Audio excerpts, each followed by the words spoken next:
Given all the discussion about isolation basketball and sustainability, given all the motion and pick sets that go in before a guy like Kyrie or LeBron takes it to the hole, is it fair to chronicle all isolation plays together?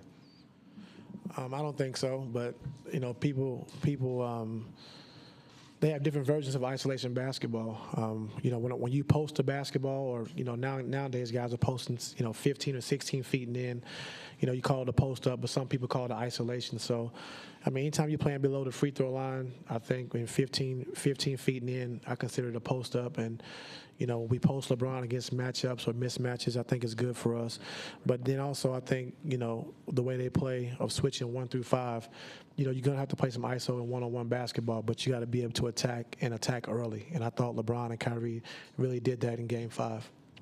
Next row back. Hi, Rick Nolan from the Medina Gazette. Will it be a priority to get Kevin going? Is it important to have him more involved offensively, or are we beyond that and he just has to handle that for himself? Kevin was great. Defensively, he did a lot of good things. And, offensively, we had two guys that did something that hasn't been done in NBA history. Two guys scored 40 points in a single game. So there wasn't a lot of room or a lot of shots for a lot of other guys because they had a special moment. So, it's hard enough to win a game in a regular season and then to win a game in the NBA Finals and guys are focused on Kevin, not scoring the basketball. He did a lot of great things. Rebounding was down because he's on the perimeter. He's guarding perimeter guys. They play 5 smalls. So he's not going to be able to rebound the ball as well as if he's playing inside against a bigger guy. So Kevin was great defensively, and Kyrie and LeBron carried us offensively because they had, 2 very special nights. Next seat. Matt Medley, Metro Networks. With this series, feels like almost every game there's been different personnel, missing games, whether it's injury or a starting lineup change, suspension, and now another injury, changing the starting lineup. So just how difficult is that for you to kind of adjust throughout the series? And like almost every game you have to make a different game plan based on the personnel. Well, it's not really difficult because they play small a lot. We know that's their money lineup is when they play small with Draymond at the 5. So it's not really a big difference of preparing for that. Jeff in the back. Tyronn, Jeff Zilgett, USA Today. Given this finals format, outside of between games 3 and 4, there's been 2 days off between every game. What are the advantages of that situation, and are there any drawbacks to that?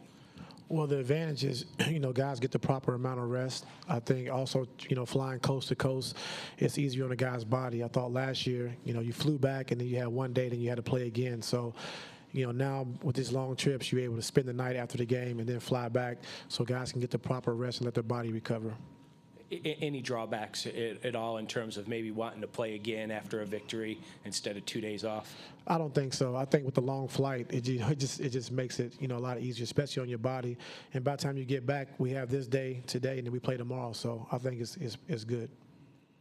Dave McMenamin, ESPN. Ty, before Game 5, the NBA entertainment cameras caught you speaking to the team, and you quoted Mark Twain in your pregame speech. I was curious where you got the motivation for that quote, person, or you read it somewhere, and when do you choose to add a little gravitas to your pregame speech versus just go to the matchups and things of that nature?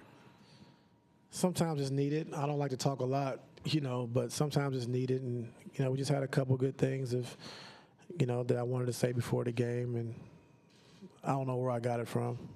I've known about it throughout the course of my life, but as soon as I quoted it, Kevin Love's, he said Mark Twain. So, he knew. Gary. Coach, Gary Washington, Boston Globe. Obviously, you played with great players with Shaq and Kobe and saw how they were scrutinized, but obviously it's different now with social media. How has your relationship changed with LeBron since you've taken over as head coach? And have you suggested how he take the scrutiny, or do you let him handle that as obviously the games get bigger and the scrutiny gets more? I let him handle that, and I don't think our relationship has changed. I've always been the same guy, up front, tell him the truth, and our relationship hasn't changed any. But, I let him handle it as far as the scrutiny and all that. I let him handle that. Is it your relationship, big brother, little brother? Will you being the big brother since you're older, obviously? But I mean, how would you paraphrase your relationship?